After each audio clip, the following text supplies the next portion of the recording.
In a time of economic depression that we're going through, many people feel that that's just something that they don't need.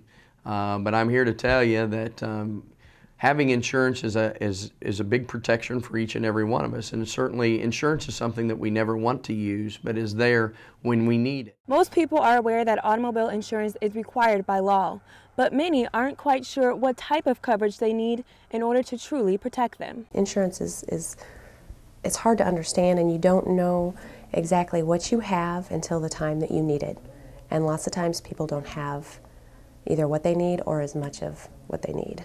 Missouri has a motor vehicle financial responsibility law, which requires drivers to have liability and property damage automobile insurance. The minimum policy limits that the state requires is a maximum of $25,000 per bodily injury, which covers up to $50,000 per accident, and up to $10,000 to pay for any property damage. Also, the state requires that drivers carry uninsured coverage. But automobile insurance agents say that the state requirements are actually nowhere near enough and would make a driver underinsured. Underinsured is if you are in an accident with somebody who has, let's say, the state bare minimum limits. They are underinsured. They do not have enough insurance to pay for your bodily injury. Dawson says drivers can purchase underinsured automobile insurance for as little as $20 a year. She also mentioned that people who do not own a car but borrow someone else's are required to obtain an automobile liability insurance policy. If you have a car and it breaks down, well, 90% of the time what do people do? They'll call and they'll cancel their insurance. Well, if I borrow someone's vehicle and I've called and canceled my insurance, then I have no coverage for liability. So I would need a non-owned auto policy.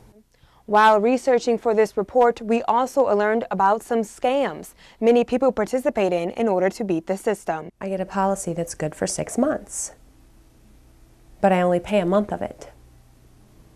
Well, that policy will lapse because I didn't continue to pay monthly like I should have, but I still have an insurance card that's good for 6 months. Sergeant Bernhardt says the state is working to combat this. Some people say, well, what would happen if they were able to get that license or registration and then go and cancel their insurance policy? Well, a check and balance to that is the Missouri Department of Revenue then does sampling, random sampling throughout the state to ensure that people do in fact have that and maintain that required insurance. The moral of the story, driving without automobile insurance is costly for all of us. Stephanie Claytor, KTVO News.